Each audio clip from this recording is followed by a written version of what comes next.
Welcome to the Bruins Benders podcast, season 2, episode 20. Rumors are swirling with Maddie and Smitty, brought to you on the Inside the Rink podcast network. InsideTheRink.com is your one-stop shop for all your NHL and PHF news, insight, and analysis. Follow on Twitter at Inside_the_Rink and download the Inside the Rink app to get everything on the website running your phone. And Smitty will tell us about how you can sign up for ESPN Plus. Yeah, you can watch the Bruins on ESPN Plus by signing up at InsideTheRink.com /ESPN. So you go to the InsideTheRink.com website, and it is InsideTheRink.com /ESPN. I have ESPN Plus. I enjoy it. I love all the out-of-market NHL games, college hockey, soccer, college basketball, and much, much more. And when you're watching those out-of-market hockey games, you can use the DraftKings app pretty soon in the state of Massachusetts and place some wagers on those out-of-market hockey games. And maybe you can win yourself a little bit of a fortune. You could. Millionaire, thanks Gamble. to DraftKings. Yes, gamble responsibly, of course. Absolutely. Yeah. So get the ESPN Plus through InsideTheRink.com and you get all that great action. Hey, it's the weekend review, and the Bruins had 3 games this past week. And on February 16th at the Nashville Predators, 5-0 win. Bruins dominate from beginning to end. 5 different goal scorers. It's Marchand, Smith, Bergeron, Forbort, and Frederick. Bruins break their power play drought with Bergeron's goals. Jeremy Swayman picks up the shutout. Swayman with only 1 regulation loss since December 11th. Hampus Lindholm picks up his 200th career assist. And this team looked like the Bruins team we've seen all season. Dominant win. Nice little 2-0 siblings road trip to that point. Yeah, absolutely. Little trip down to Nashville with the family, get things going, go down to Broadway, have some beers, do some line dancing, and come out of there with a W. So nice job by the Bees. They looked dominant, and Swayman really since early December or mid-December has been playing like the best goalie in the league, even a little bit better than Allmark has of late. Yeah, I think the Bruins Benders podcast roadshow will be stopping in Nashville next season. I think that there's a possibility that happens. The Bruins Benders podcast will go on the road next year. Yes. It will. Yeah. We just have to determine by scheduling and so forth where we'll be, but we will be broadcasting from the road next season. Yeah, we will do a roadie for sure. With what are those people on the road called? With the when the bands have those what are they called? Groupies. Groupies. There you go. Yeah. Bunch of Bruins Benders groupies. Well, I don't think they're called like Taylor Swift have Swifties and no, we have Bendies. Yeah, we have Bendies. Yeah, so the that's Bendies. the Bendies. Yeah, the Bendies. On the road. Yeah. Okay. February 18th versus the New York Islanders, a 6-2 win. Bruins again dominant, beginning to end. Score 3 in the first and basically put the game out of reach. It started by a Jake DeBrusk power play goal in his first game back. David Pastrnak picks up his 300th career assist on the goal. The Islanders cut it to 3-1 in the second, but the Bruins respond with 3 more goals to take a commanding 6-1 lead. The Islanders get one back in the third, but it really didn't matter. Goals for Jake DeBrusk, Nick Foligno, Trent Frederick again with 2, Bergeron and Zacha. Another dominant performance. It looks like the Bruins are starting to pick up some traction here. Yeah, I thought, really, really good back-to-back efforts from this team and seemed to be trending in the right direction. And that was a home game. And the siblings stuck around for that one too. So, they got a little 3-0 for the siblings. Maybe they should, maybe, who was it? Luke Marchand? Is that his brother's name? I think is it Luke? Yeah. So Luke Marchand and the rest of the fam should stick around for a while. I think the Bruins like having the family around there and seem to be playing really well in front of them. Yeah, I mean, I think it's a pretty neat idea that they do that. And the siblings were, they got some really quality game. I mean, they blew out teams with the siblings out there. So maybe the siblings kind of recharged the team a bit and got it going again. So, I think so. Yeah.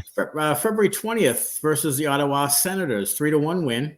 The Senators come in hot at 7-2-1 and fighting for a playoff spot now. Don't look now, but they are within reach of a playoff spot.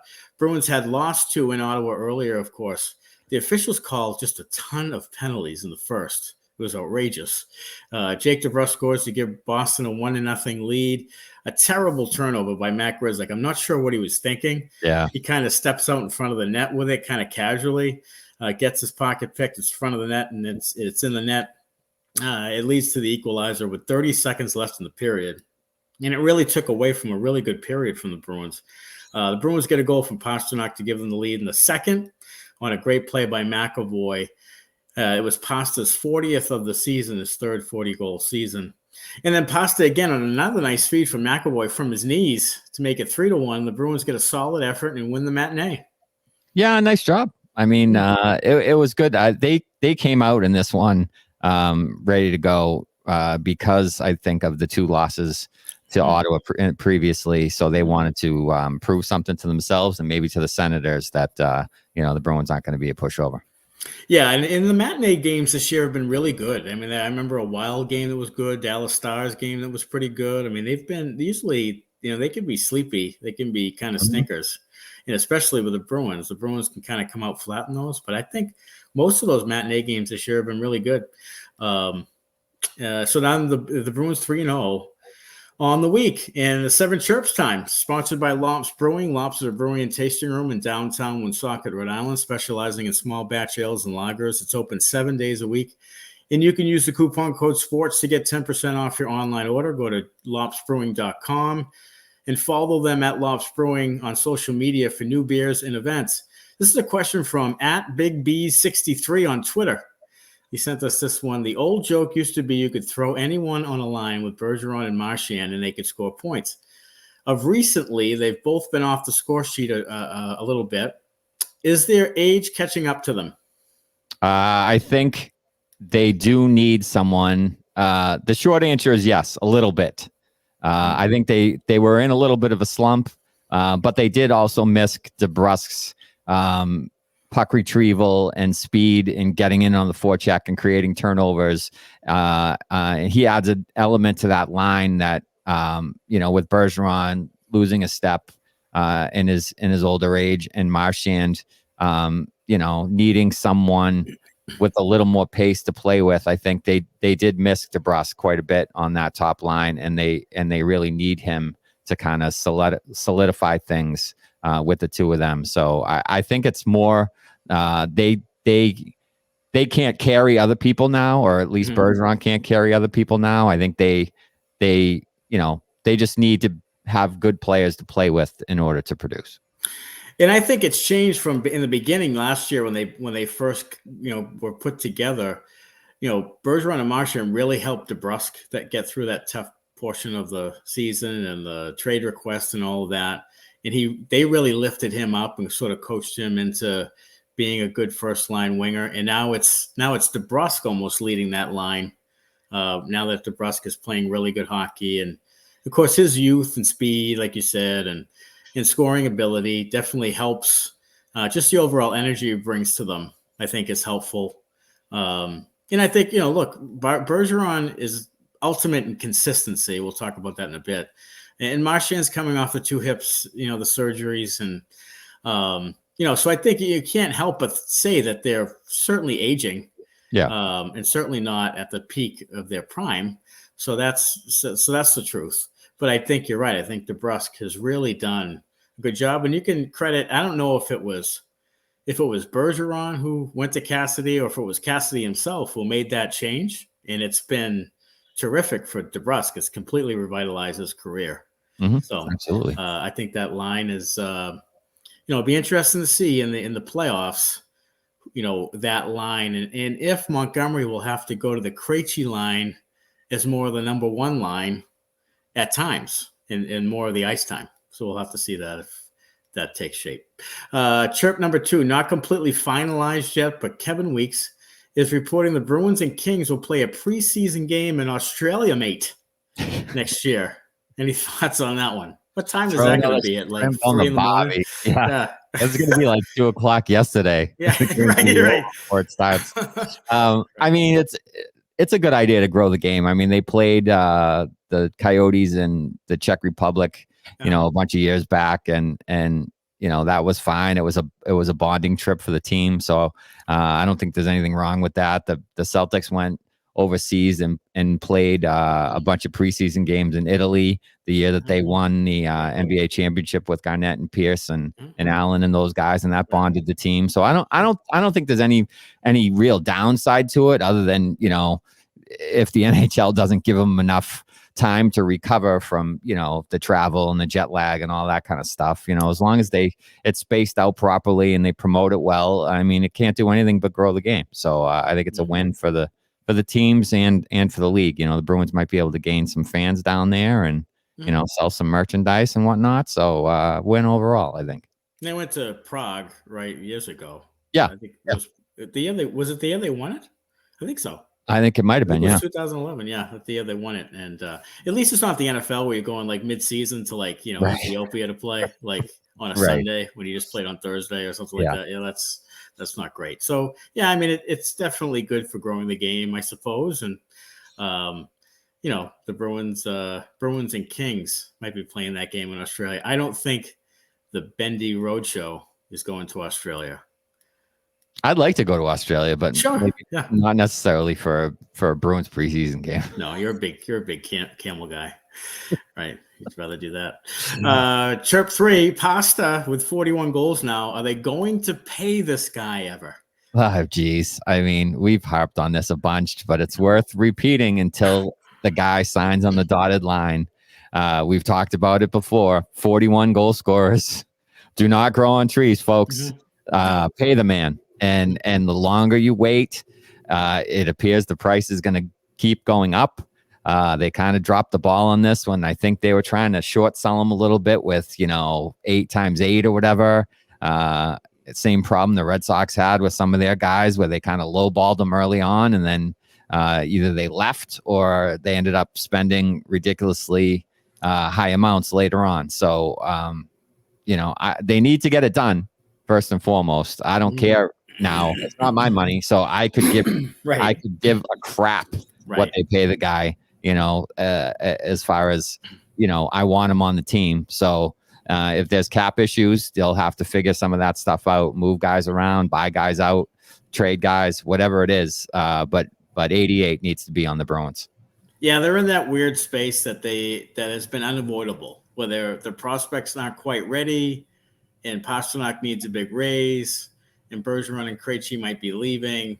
And it's really inevitable that they're going to go backwards some the next season or two. I think it doesn't help that the cap's been flat as a pancake for 3 years either. Yeah. So that doesn't help many teams. Doesn't help 28 teams, I think it is in the league. So I think it'll get done. It'll be really interesting to see if they end up trading some pieces in the offseason, like a Grizzly or a Carlo, and trying to get rid of some salary, to make up for that, and then really having to go with 3 or 4 rookies next year, at least in the beginning of the year. I'm not sure, but I think it'll get done. It's just I really thought it was going to get done yesterday. I really did. I thought they were going to make the trade for Gavrikov for someone, and then I thought they were going to announce the signing too. I thought it was all coming together yesterday, and here we are still waiting for everything. Yeah. All right, Chirp 4. Is it a failure of the front office if they don't do everything they can at the deadline to help this team win a cup? Yes. Yes, it is. I'm with you. So everybody's shitting on Gavrikov, and I'm not sure why. Last year he was pretty good for a bad team. He put up, I believe, 5 goals and 20 something assists, something along those lines. So he has some offensive capabilities if he's not playing with complete idiots. Their team is hurt, a bunch of them. So he has the 3rd most defensive zone starts in the entire league. He plays a ton of PK minutes, so that can help. So all that stuff, all that being said, the price I'm not sure of. If you're going to pay that kind of a price, go out and get Chychrun. because Gavrikov is a UFA, so you're going to have to sign him to a long-term deal. Chicken already has term for 2 more years at affordable money. Yeah. So if you have to bite the bullet and spend a little bit more, get the younger guy with term and go. A better player too. Yeah, and a better player too, and go for it. Go for the damn thing. Right. Bergeron and Krejci are coming into the end of their careers. Go for it. If you're gonna spend, like, go out and get a guy that can put you over the top. Go out and get a guy who's gonna play in your top 4 and play 22 minutes a night. Go out and get that guy. Don't get a guy who might be your 6th guy or a 7th guy, or if somebody gets hurt, he's good depth. You don't spend a 1st and a 3rd for good depth. I don't mind getting Gavrikov, but don't get him if he's going to be a 7th D man. Yeah, that doesn't make much sense. And look, they're going to be drafting down the line. Like, they're going to be drafting like 30 or so. So, I mean, the first round pick is close to the second round. Now, people are telling me that it's a deep draft. I don't know how anybody knows this. Like, because their 1st and 3rd are almost like a 2nd and 4th because they're so good. So but I'm with you in that Gavrikov is kind of a weird thing. I will say that in 2021, David Savard was traded and it was like a 1st, 2nd, 4th. Yeah. From Columbus.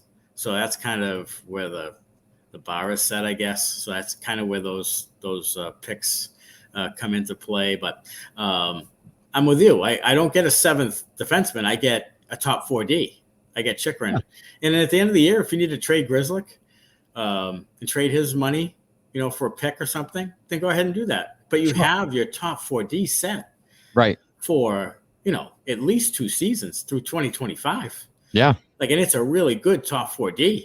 It is. Like, and if you're worried about, maybe losing some production from the center position, you can rely on having, a top, an excellent, probably one of the best in the league, top 4D and a good goaltender, and you have Pastrnak. So you have pieces that will allow you to remain competitive. If it's only those guys, and you'll have other guys around them. Zacha's coming on a little bit, and you still have Hall and Marchand and stuff. So I mean, you'll have the makings of a pretty good team if you could really solidify that top 4D with a guy like Chychrun.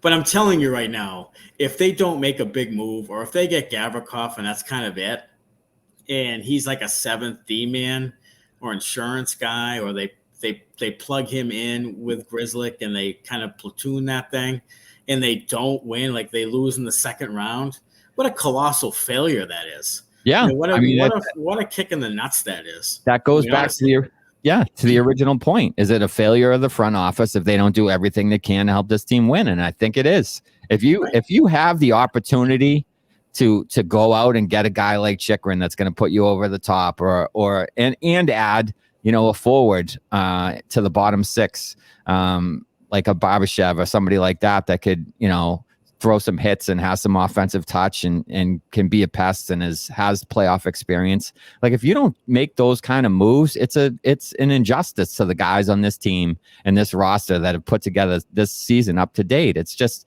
it's terrible. Yeah, didn't you bring Bergeron and Krejci back to do this thing? Like, isn't that what it is? You can't do the one toe in, one toe out thing when you brought Bergeron and Krejci back, and this is the last hurrah, and it doesn't look so great. I mean, they'll be decent, but it doesn't look like they're going to be a cup contender the next year or two, especially if Bergeron and Krejci get done after this year. I don't understand why you don't just go for it. Like, your prospect pool is 30th in the league as it is.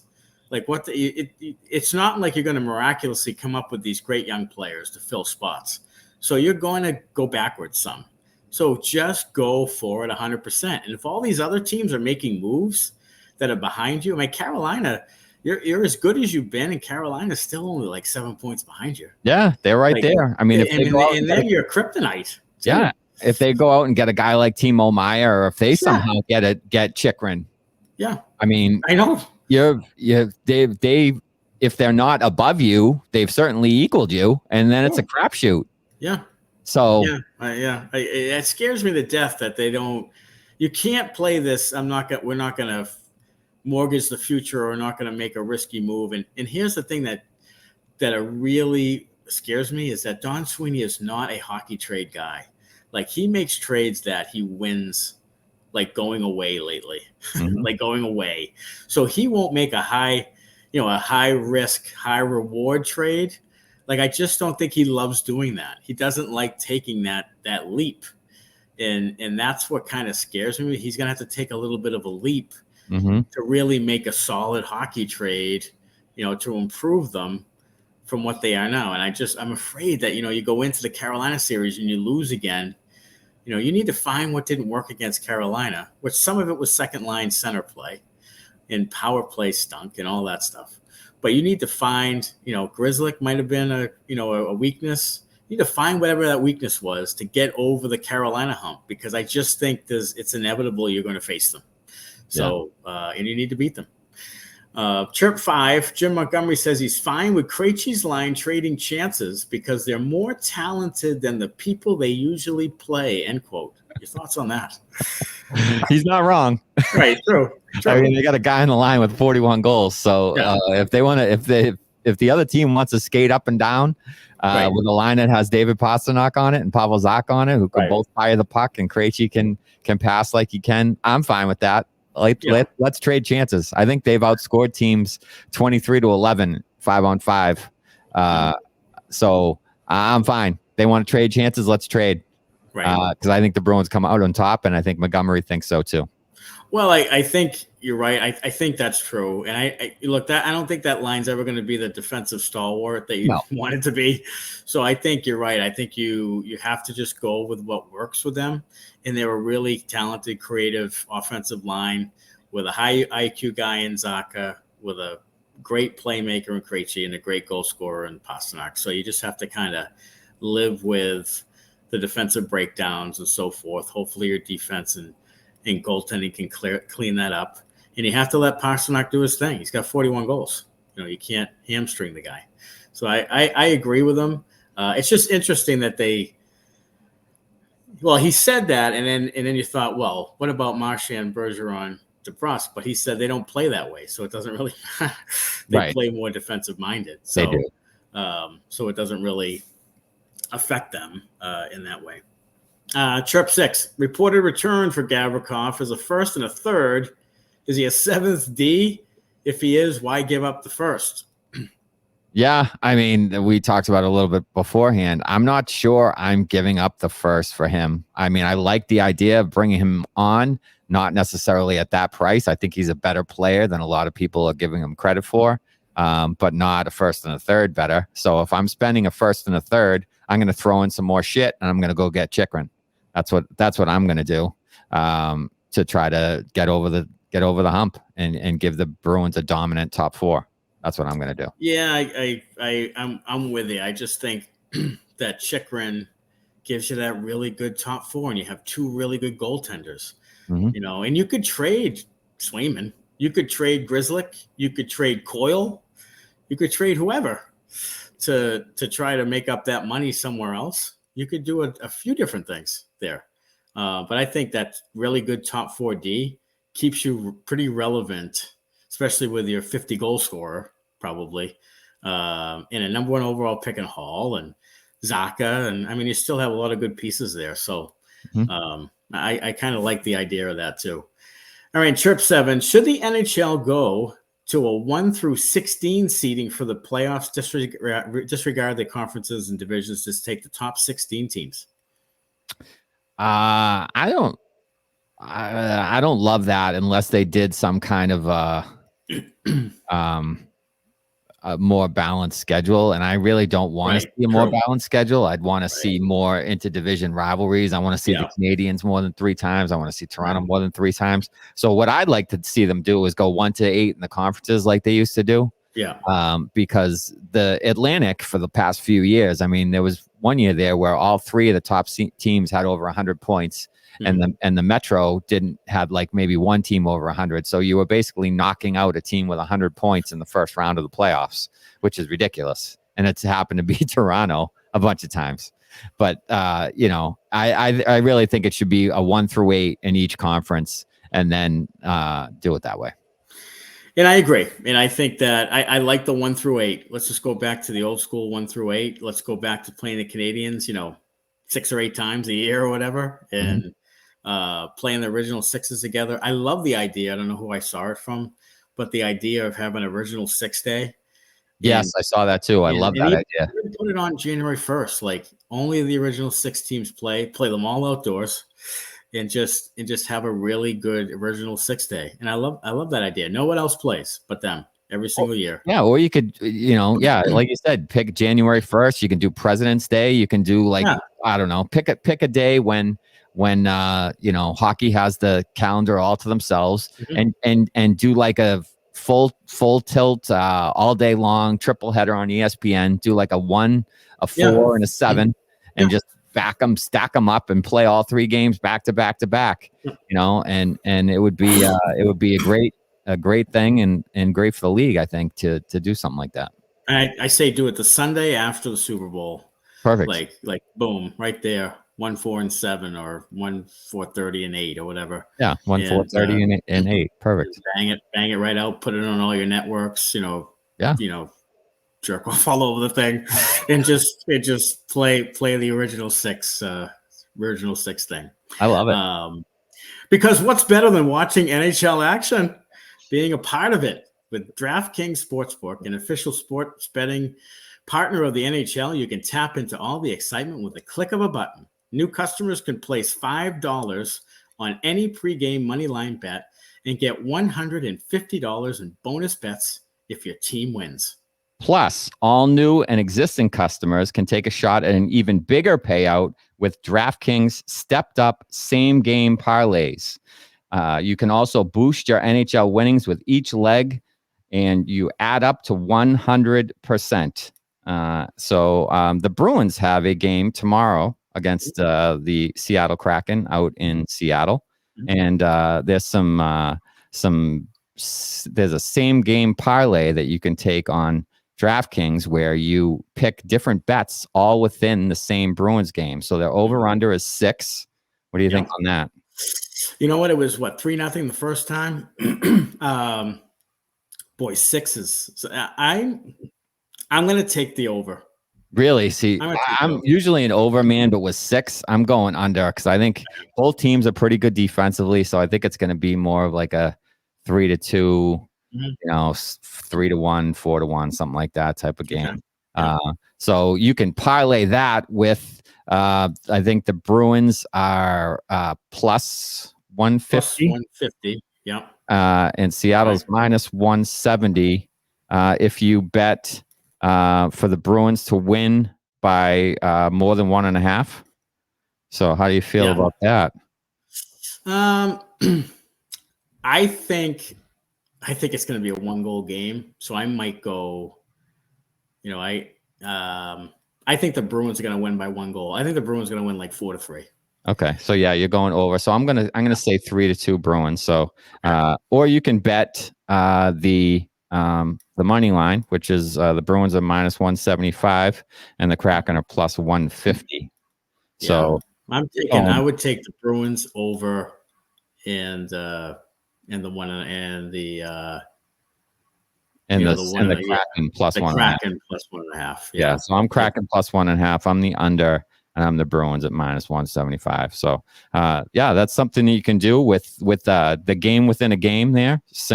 Single game parlays on DraftKings, and that the sports betting on the app is coming to DraftKings in Massachusetts in March. So March will be online. Yeah.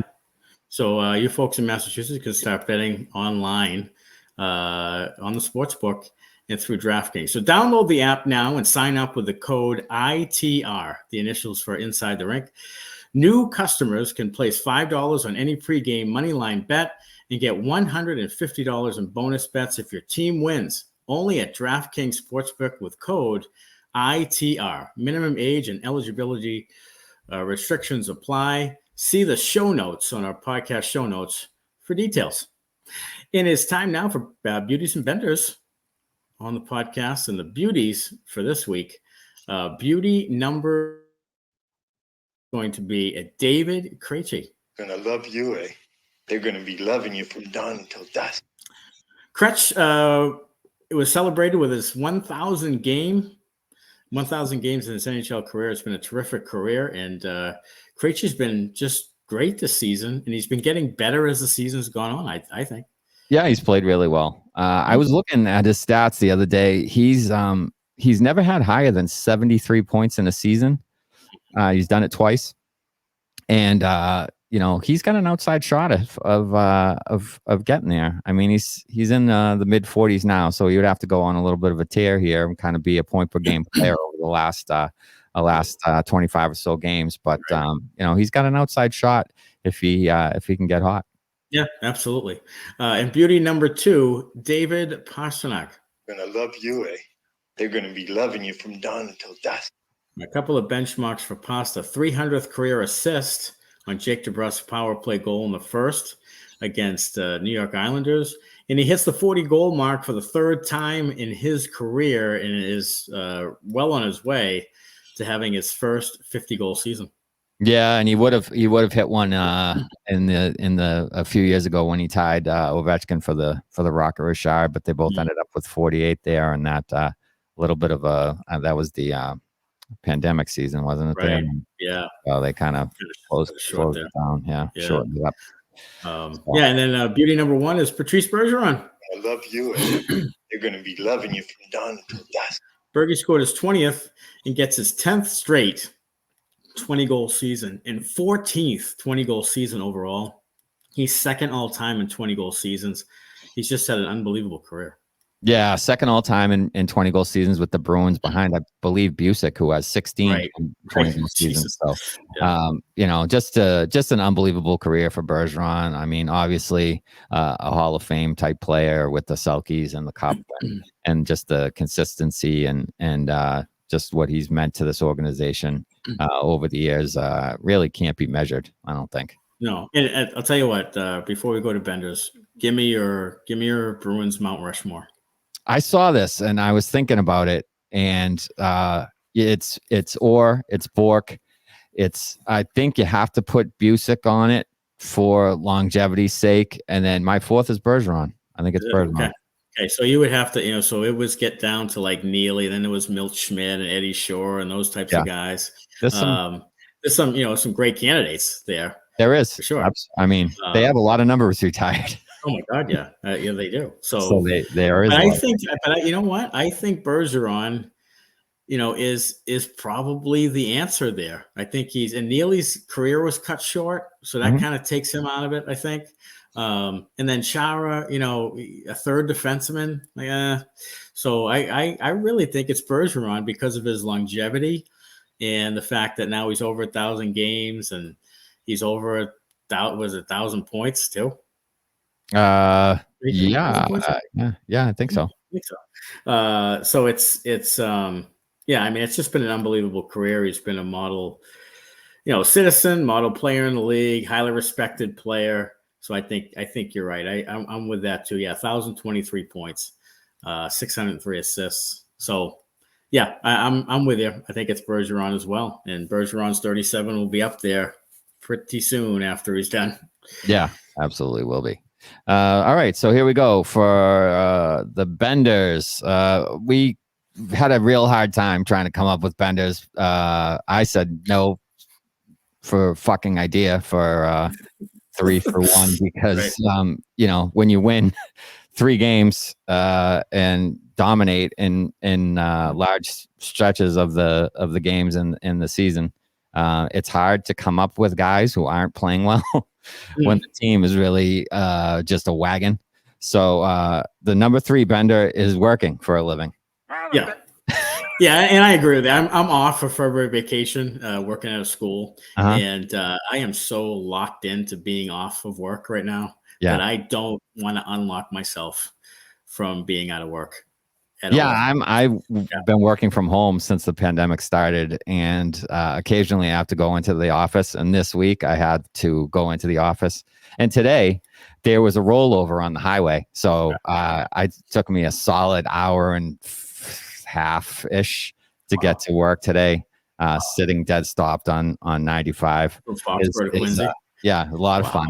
So working for a living, not really fun at all. No, it's not fun at all. And as I am now at 50 years old, I probably can't retire at 65 because I have no money, and I just don't want to work. Well, here's the thing: I don't mind working. I want to do something I absolutely positively love, and that's not what's happening right now. Especially except for this podcast, I love that. But that's what I said. Can it be this? Can we make this a full-time job? We are trying to get there for sure. Trying like hell. You, me, and Joe Rogan can retire together. Right. Yeah. So bender number 2 is the IRS.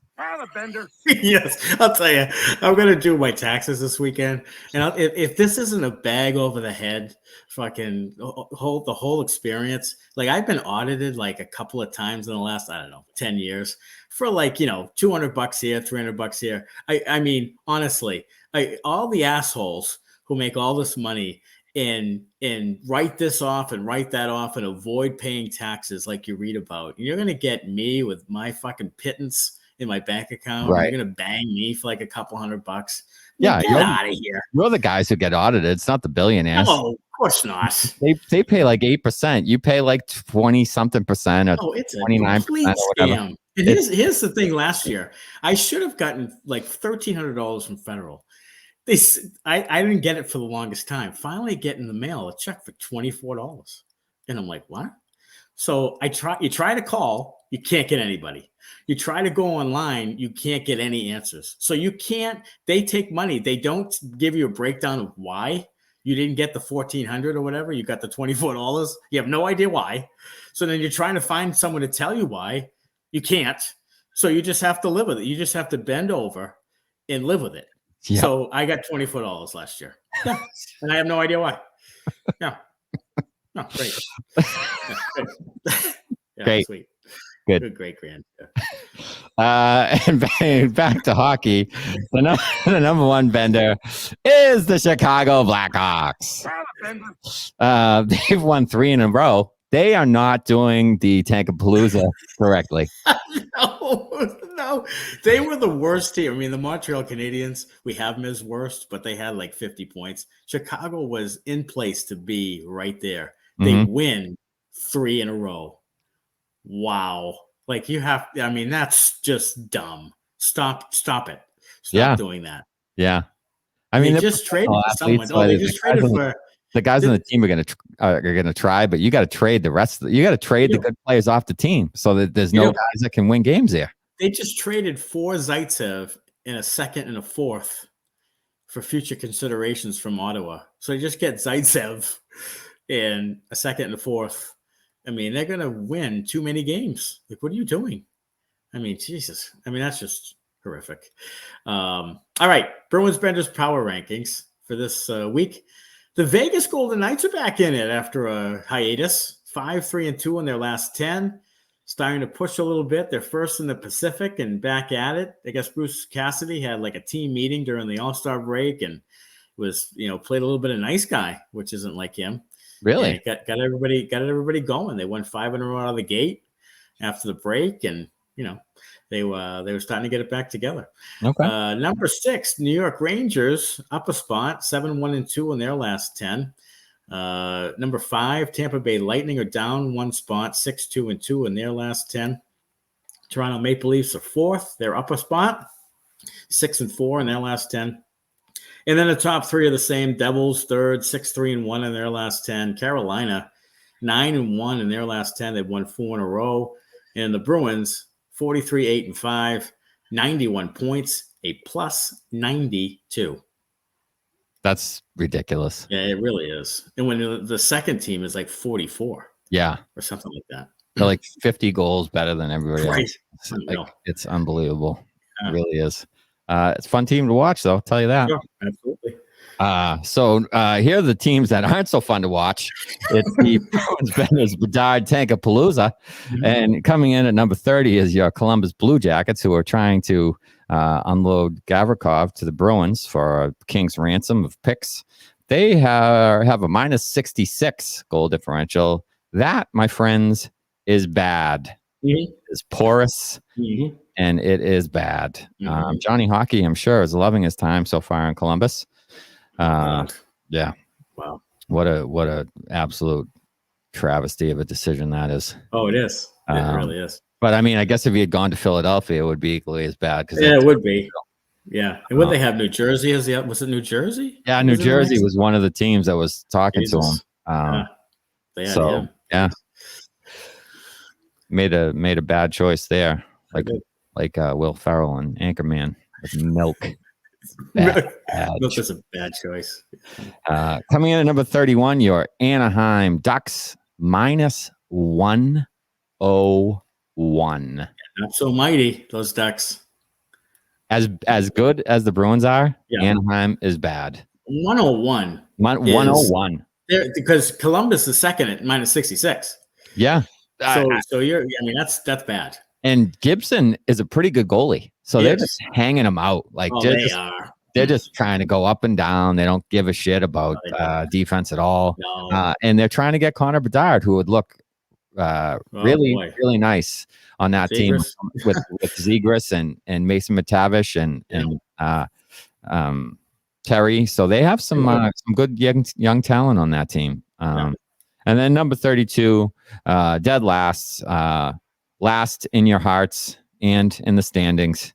The Montreal Canadiens, only 50 points. They've won 3 in a row, and they don't get what they're supposed to be doing. The Montreal Canadiens are just not very good at all, and they are 4-5-1 in their last 10, and they're really going nowhere. I mean, they're 26th in the league in the standings. There's only 6 teams worse than your Montreal Canadiens. So I mean, maybe they're trying to get into the Tankapalooza. They might be. They have no Gallagher. I think he's still out. They have no Caulfield. He's out for the year. Yeah. Like I just think, that's. I'm not sure what direction they'll be going in anytime soon. Okay, prospect spotlight, and this week it's Ty Gallagher of the BU Terriers. He's a defenseman who won the Hockey East ROTC Defender of the Month in January. Ty played in the Beanpot for BU. He was a 7th round pick of Boston, and he's continuing to get better and better, and might be a little bit of a sleeper toward the end of the draft there. Yeah, good for him. I think he's a little undersized, kind of a similar style player to Matt Grzelcyk, I think. But you can never have too many defensive prospects, and if he pans out, great for him and good for the Bruins. Yeah, and Gallagher, they've had a good success with BU defensemen, obviously, with McAvoy and Grzelcyk, and there's been other good defensemen, David Wasowski. There's been some good BU defensemen. So, and Hockey East players, and it's obviously high end league. So, maybe Gallagher can climb the charts. You'll definitely probably see him at rookie development camp this summer, and see how long he'll stay at BU.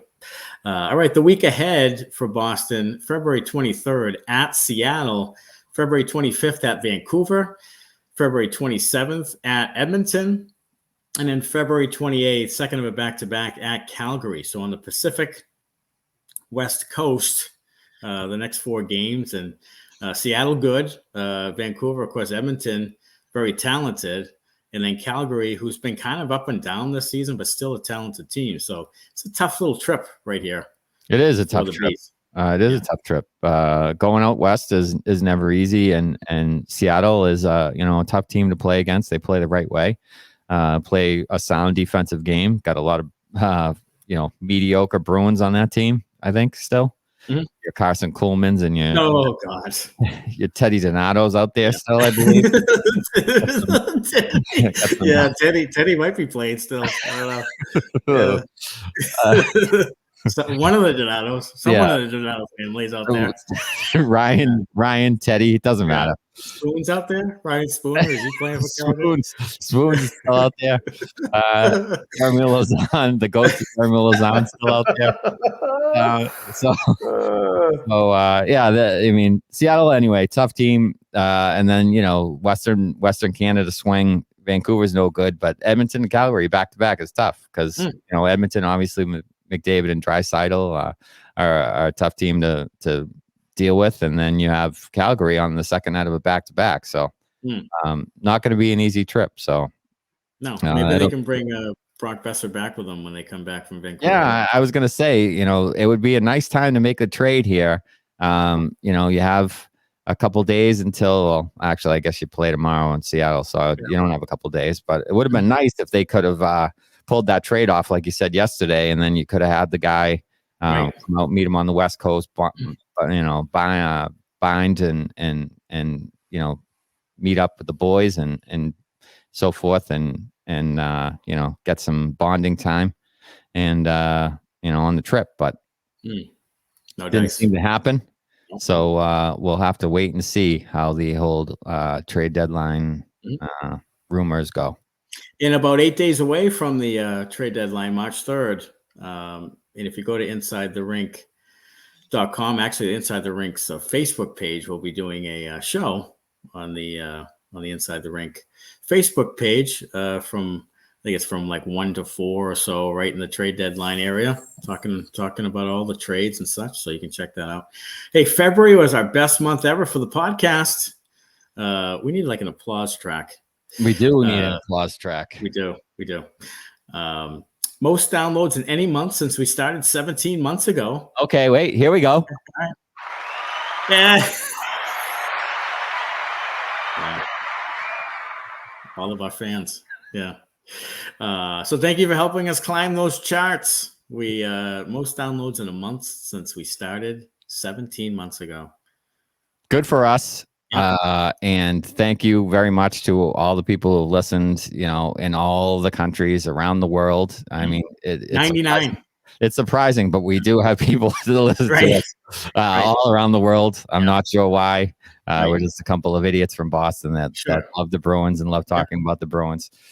So we really appreciate everybody taking a little time to listen to the show, and we really appreciate it. And thank you for all the downloads, and here's to many, many more in the future.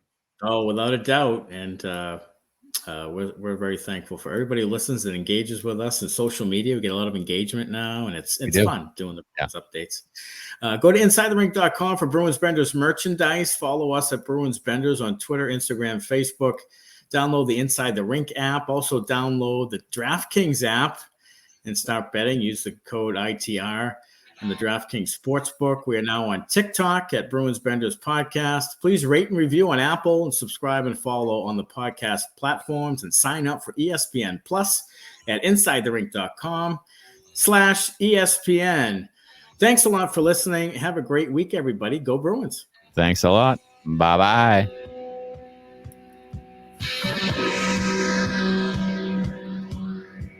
Whoa, Black Betty, family lamb. Whoa, Black Betty, family lamb.